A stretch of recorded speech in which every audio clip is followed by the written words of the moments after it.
So I'm really happy to be and really honored to talk to Scott Stabile today because he's an extraordinary guy who's had to deal with a lot of different things in life, has come out of it feeling bright, and as you can see by his face, he, he's dealt with it quite well for all the things he's going to tell you and things he's been through. So thanks so much for being with me, Scott. Oh, it's my pleasure. Thanks for having me, Yogi. You know, I opened the book and the introduction and the first chapter, and it kind of just throws you into what you had to deal with at a young age. Yeah. And, you know, from the yogic perspective, we know that karma exists in all of us and we have to go through everything. But you were so young, you know, at 14 years old, you had to go through some devastation. I guess it's made you who you are today, but tell us a little bit about it. Sure. Yeah. I mean, my parents were murdered when I was 14. They were shot to death in a market that they owned in Detroit. So it was very heavy, obviously. And, you know, you said it made me who I am, and I'm sure it certainly has impacted who I am, you know, and it certainly, at that age, I don't think I brought much consciousness to what was going on. I think I just went into survival mode, and some part of me knew to bury it, to just lock it away, which is what I did for many years. I'd have a really good cry about them once a year, and it was like clockwork, and it was literally once a year I would cry and break down and then just lock it away again and stuff it inside. And when I reflect on that, it's funny, the chapter you're referencing is the first chapter of Big Love, and that chapter is all about really being present with our pain and being willing to look at it and being willing to sit in it, and knowing that when we make ourselves available to the truth of what we're feeling, in my experience, only then are those emotions able to move through us. But I reflect back on myself as a teenager and not in any way dealing with it consciously, just locking it away and like being a great student and having a lot of friends and making my way through life that way. And I'm grateful for that. But also it was when I was in my early 20s that I started to recognize, when I started to wake up a bit more, become a bit more conscious, and become more committed to love as a guiding force in my life. I started to see, you've got to make yourself available to the pain of this. You've got to cry and rage and feel whatever else it is you need to feel, because your unwillingness to do that has created walls in your life to the deepest possible connections I could have with people and with myself, really, you know. So it was in my early 20s that I started to grieve in a different way, you know. Well, to be fair, you were 14. Totally. No, absolutely. You don't have the tools, right? At 14, you're just coping. Absolutely. Maybe it's also partly, you know, I work with Ayurvedic medicine. Your body's growing still at 14, and your vessel doesn't have the capacity to take in that pain. So it's storing up in the bones and muscles kind of thing. But at 20 or something like that, you have the capacity to absorb it and to now do something about it. Absolutely. Which was, I'm grateful for how I handled it in my teens, and I'm grateful that in my early 20s I started to make myself available to looking at it differently. I don't believe there are rules about grief. I think that we grieve how we grieve. I don't believe there are clear 7 steps and then you wrap it up in a bow and everything's beautiful. That's not my experience of life, you know. Yeah, that's interesting you say that, because there's a lot of talk about and coaching on grief. And I find the same thing. You can make some structure, but grief is a different animal. It's that you don't know how you're going to react, you know? No, not at all, honestly. And it's different. You react one time may be different than how you react the next time you're grieving. Yeah, and it's different if you're in your 20s and it happens, or if you're in your 40s and, you know, at 14, you know, you're not 7, but still, you're in that stage where you need your parents as guides, and you need to be guided, and you don't have that. Yeah, absolutely. So one of the things you wrote, one of the quotes I was reading is brave and honesty is the to be brave and honest is power. To choose is a choice, but healing happens on its own, which I found interesting. So you were saying that you can choose to heal at some point, but you don't know when the healing is going to take place because it has its own time. Absolutely. You know, I think there are a lot of messages, especially in the world of personal development or self-help, which is a world I definitely play in. I think there are a lot of messages that suggest to people that they have more power to control every aspect of their lives. Like you can choose your happiness and you can, you know what I mean? Yeah. And these messages I think are, they're wrong. First of all, I don't think we choose our emotions. You know, I think you can't choose happiness, but I think that a lot of power lives in the choices we make. So I may not be able to choose my happiness, but I can absolutely make choices in my life that tend to lead toward greater happiness or greater peace or more meaning. Like there's power in the choices we make, but believing that we have a say over whether we feel happy or sad all the time, I don't think that's accurate, you know. And I think what it does for people is it makes, what it did for me, I should say, because I was on this spiritual path for 20 years and being communicated this message, you're in control of your happiness. So if I was feeling unhappy, I was not only feeling unhappy, I was also feeling like I was failing as a spiritual person, because I should be able to choose these things at my will. And it just compounds what we're already experiencing with a feeling of failure, or like we're doing something wrong. And I think that's damaging to people, you know? Yeah, interesting you say that. I find that as well in the world of spirituality and health. To some point, we say we can control it all. Yeah. But no, you can't control it. You really can't. Healing, for example, even healing of the body happens in its own time.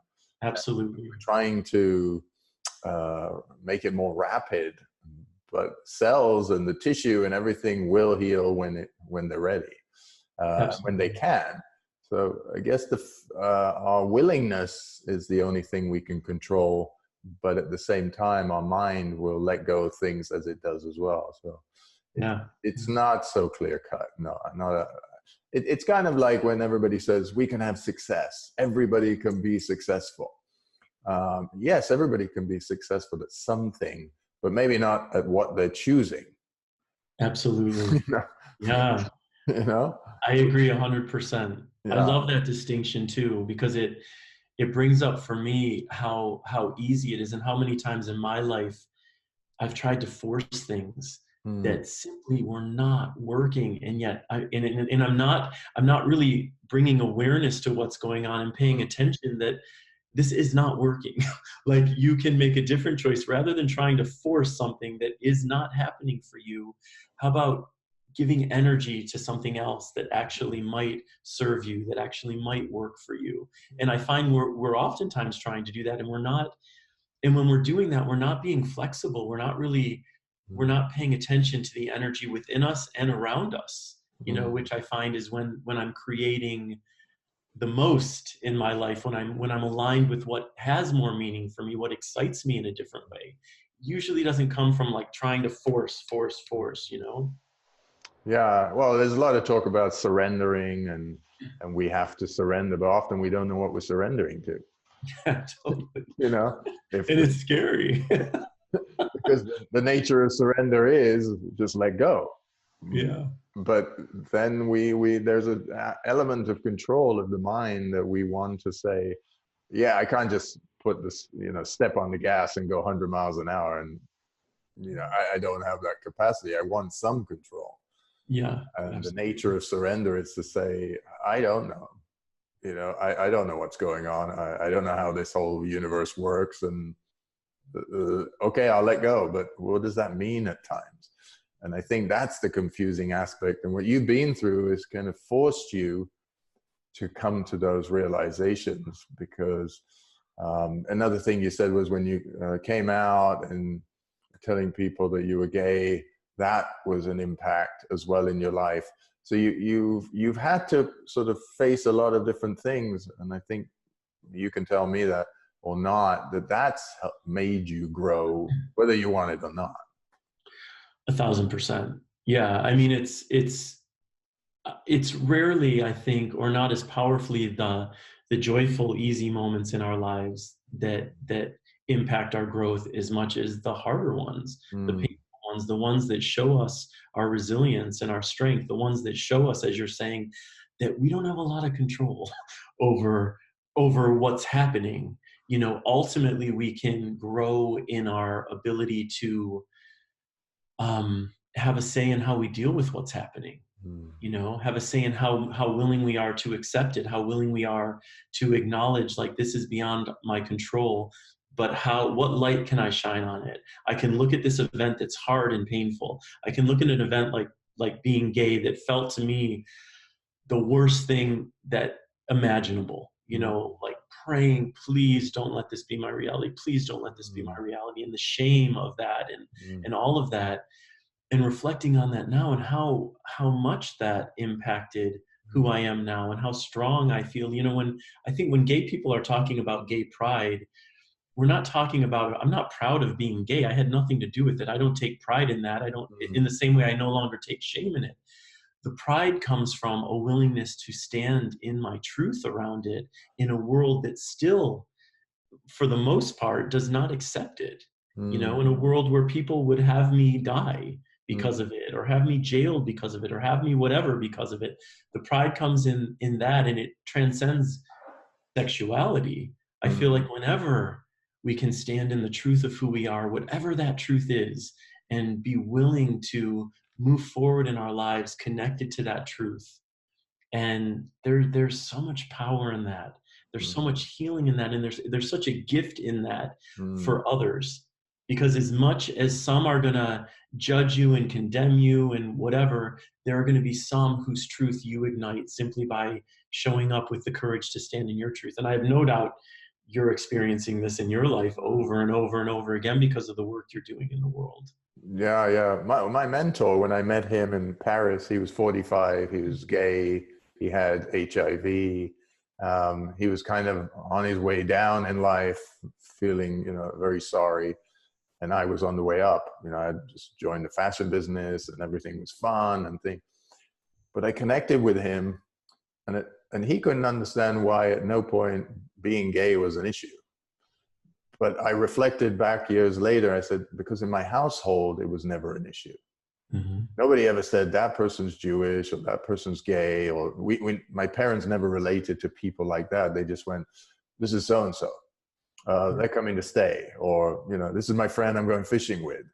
Yeah. But until I went to school, I never heard ever somebody say that person's Jewish or gay or Christian. And so although I was reading the Bible like at school, nobody said, you are now a Christian.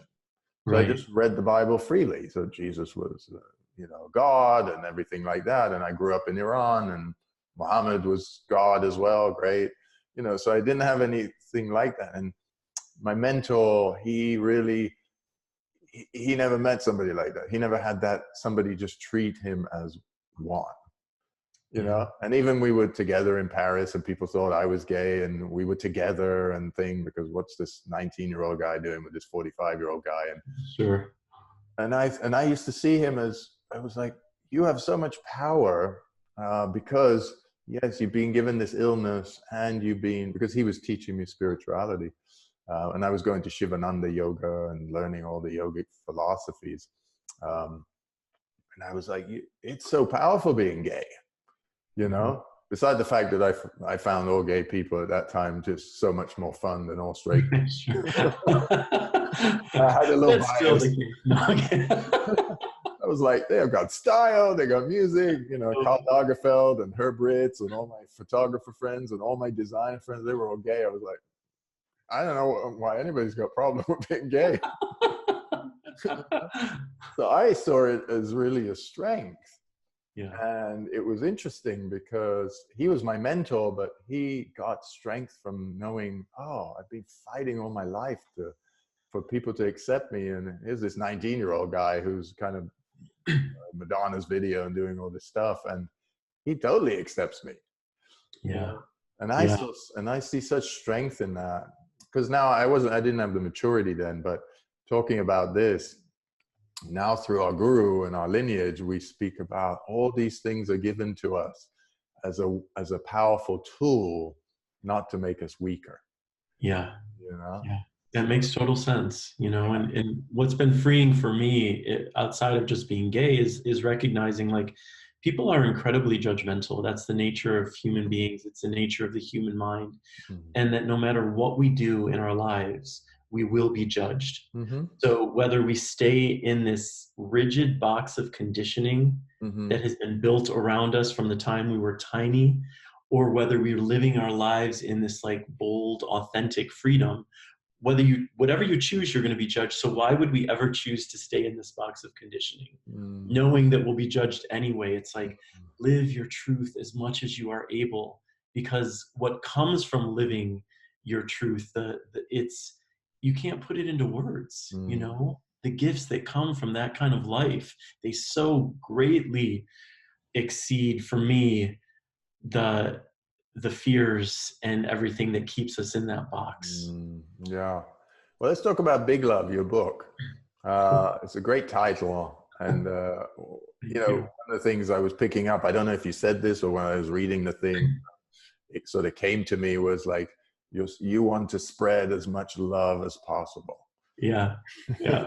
I did write that in the introduction. Okay, yeah, yeah. So Yeah. let's talk about the book. It's basically telling your story and how you can overcome things with love. Yeah, I mean it's a collection of personal essays. So so it's memoir, but all of the essays focus on moments in my life that essentially pulled me from my center. And some of them are really heavy, like my parents, and some of them are everyday experiences we have, you know, out in the world, and how I got my way back. So the themes that I talk about are like forgiveness, compassion, empathy, dealing with shame, Mm. facing our fears. You know, the themes that we're all dealing with as human beings every day. You know, and what I've come to find in my life is that I am most grounded, I am most peaceful, I feel most powerful when I am connected to love. And when Mm. I speak about love, I'm speaking about an energy that exists within all of us and outside of all of us, this vibration Mm. that is happening beneath all of the layers of conditioning and nonsense that we create in our lives. There is love. And when I'm connected to that energy, I know that what I have to offer the world is pure and beautiful. And I know that what I have to offer myself, first and foremost, is pure and beautiful. So the invitation in the book is, one, I highlight the ways that like I'm not loving, I'm a jerk a lot of the time. You know what I mean? Like I could bring my partner on here to talk to you and he'll be like this and this, and you know what I mean? But the reality is we can always be asking ourselves, you know, what does love invite me to do in this moment? Mm. And when I return to that question, and when I return to that energy of love, I know that I'm serving this world, you Mm. know? So I believe in love. I'm like a super cheerleader for love. I make noise for it in any way that I can. And not from, to be clear, not from this selfless, I am a Buddha place. It's from an understanding that nothing feels as good to me as love. If hatred felt great, I promise you I'd be hating a lot more. It doesn't feel good. It feels Yeah. toxic. Love feels good. Love energizes. Love expands. Mm. Yeah, it's interesting that it's free and it's flowing and nobody can give more of it or less of it. We all have equal amounts of it because it's everywhere. Yeah, totally. Totally. But we don't use it often. No, and we create justifications why we should hate and judge and condemn. Yeah. And yet there's love everywhere, as you said. Mm. Well, the yogic philosophy is when somebody is hating, it's a great opportunity to practice love. Yes. You know, it reminds us, if we're trained, it reminds us to, oh, this person is in pain. So let me Yes. practice and give them that love that they're not experiencing or they've forgotten about. So we Absolutely. always look at things as, oh, this person cut me off. This person's a jerk. This person, oh, they're just saying to me, hey, remind me of love. So that's what, 1,000%. and that's what I picked up in your book, which I loved about. It's very yogic in that way. Is yeah, just remember, they're also reminding you that you're not using it right this moment. So together you can use it. Absolutely, absolutely. And we live in a world that we're being given constant reminders, and we're being given constant challenges to root into who you say you are. I say I'm a loving being. Okay, look at the political world. Are you really loving? You know what I mean? Can you approach all of these politicians with this love that you're advocating for? Yes. And love is often the harder choice to make. Someone screaming at you or offending you or cut you off, as you said, like you naturally go to like, you know what I mean? And like getting to love, it's challenging, Yes. but it's powerful. It creates change. Love for me is the only thing that really ultimately creates healing. Things create change, absolutely, but unless you have the energy of love up as a part of that change, you're not going to make your way to healing. And I think that's the message that gets missed by a lot of people, you know? Like anger is beautiful. It's a beautiful emotion and it creates change. Anger alone is not going to heal. It can't, you know? So it's something people get used to because it's almost easier. It's like eating junk food. yes. It takes, for a moment you get some pleasure, but you know, to cook yourself a real meal, it takes time. Then you got to put some effort into it. Absolutely. And love is kind of like that. And it's very interesting. Everybody wants it. Yes. Everybody craves it. Everybody knows it's right. It feels, Yes. sort of here, but once it ends up here, it takes on a whole new, version of itself. Yeah, it's no longer love. When it gets into the mind, it's not love anymore. The moment we add a condition, the moment there's an if, the moment there's a because, it's like, that's not love. People speak about unconditional love, but it's redundant because real love for me never has a condition to it. It can only be unconditional, you know? Yeah, that's one of the things when I'm reading and I'm trying to understand it, I'm thinking, how many people really ever felt true love, in their relationships with themselves? Self-hating is way more popular than because people feel that it keeps them on edge and it keeps them, competitive and all of that kind of things. But the world is not a loving place because we are so judgmental and competitive and all these things. So I wonder how many people have actually ever felt true love. Yeah, I don't know. What's your practice around love? Like, how do you stay connected to that energy? So anything in the heart area for us is where the spirit is, the soul is, the divine is. That's where we connect. We know, there's a knowing about it, and you can't describe it. All descriptions have gone. Yeah. As soon as it ends up here, there's a feeling about it. So as soon as I can feel that love, now I've lost it. When I'm knowing in love, I've got it. Yeah. But of course, as soon as I know, the mind comes in and says, Yeah. hey, I got something better for you. I want control again. I don't like this love thing. And I've got so many flavors of love. You don't want that one flavor. Totally. So that's how we know.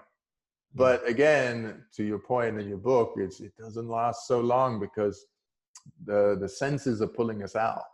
So our practice in yogic philosophy is calm down the senses, come into the heart and release and let go and do all these meditations and breathing practices. Ultimately, that's what we're doing it for, to feel that love in the heart, not in the mind. Yeah. But it's every day we keep falling out of it and then we go into it and we fall out of it. And, I think the other thing people really connect is when tragedy happens. I mean, things happen to you at a young age. I grew up in Iran, for example, and at 10 years old, there was a war, and then I got sent to boarding school. I didn't see my mom and dad very much. I didn't see my dad for about 4 years. We all, that was a moment where I needed my parent like you did. You digest pain in different ways. And sometimes it becomes your friend and you just like harden to it and it makes you, stoic and all these different things. But it doesn't mean you're feeling any love, at all, because you've become sort of protective. Yes, absolutely. And then that becomes your reality when you grow up. And I realize, it's great for yogic path. It's made me more detached. but it doesn't always make me empathetic, you know? Yeah, that's a good distinction. It's so true. You know? And I spent a lot of time creating walls in my life around the pain. And what I've learned clearly is that you can't be selective with your walls. If you're putting walls up, Mm. you're putting walls up not just to the darkness, but to the light. You're creating a barrier to everything, to experiencing everything. And I found that the more open I've become, it's true, I've become more open to everything. So I feel more attuned to the darkness. I feel the pain of this world more intensely than ever.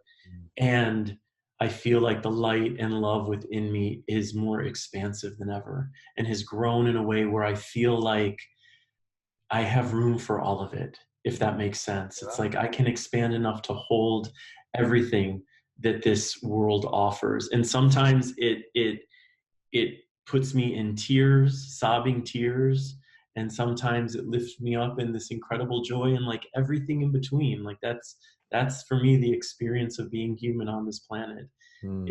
is from the most disgusting to the most angelically beautiful, and everything in between. Mm. In your experience, do you feel that the world is perfect or imperfect?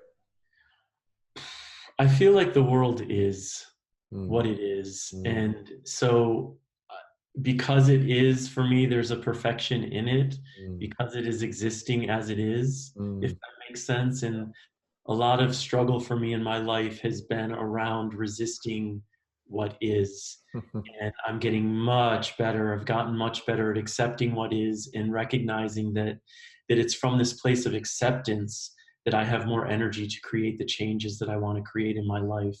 I spent so many years fighting, and when you're fighting what is, it's like there's no point, because it is. Like you're fighting a losing battle and you're giving all your energy over to this fight, and it didn't create any energy for me left to create change in my life. It's like if my life is crap, if what I feel is existing in my life right now is debilitating, toxic, whatever, the first thing I can do about that, for me, I feel like, is accept it. Like, okay, this is what's going on. Sure. Now, from this place of acceptance, what do I want to do differently? What do I want to create? How do I want to move forward in a way that's going to add more peace and meaning to my life? But it's totally different from a place of acceptance than a place of resistance. Mm. Good point. Yeah, that I think is already a brave step we have to take. Acceptance and not resistance. And sometimes I don't know if people, me included, do we know we're resisting? You know? Yeah. And for me, go into the body. It's like the body communicates a lot. And it's like, I tend to know when I'm resisting if I get out of my head and check in with my body, and my body's like this, like usually that's a sign there's some level of resistance going on, Yeah, oh, good point. That's in Ayurveda, we say the same thing. When there's resistance or there's pain or something, the body is telling you it's out of alignment in some way. Yeah. Something is happening. The message is always clear. It's written somewhere on your body, in your mind. You just need to accept it and recognize it, I guess. Yeah. And that's not easy. Acceptance for me it's been one of the most powerful practices in my life these past years, but it's profoundly difficult, and there's always a deeper level, because there's a part of me that wants to accept everything about myself, but then you have to accept the part of you that can't accept everything about yourself. Like there's always a deeper level of acceptance to go. And I feel like you've gotten to a place of acceptance when you're just like bliss, you know what I mean? You're just quiet. Yeah. Like and there are so many layers to get to get to that state of quiet. Yeah.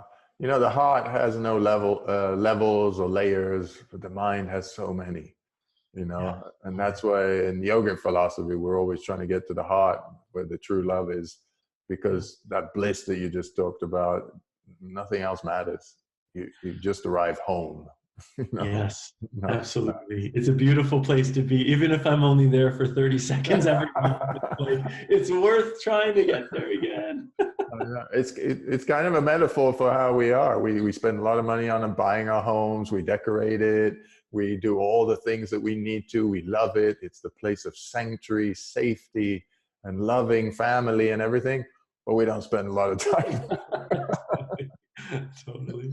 Well, I could talk to you for hours. This conversation would really literally go on for hours, but I really want to thank you for talking to us and enlightening us on your journey. I know everybody's going to listen to this and be a lot more upbeat about their suffering and what they're going through, because listening to somebody's story like you at a young age, what you had to go through, and now you're smiling and accepting your pain and your pleasure, it's really, it touches my heart. So I'm really thankful for having you on. Thank you so much, Yogi. It's an honor to be on. Thank you. Thank you.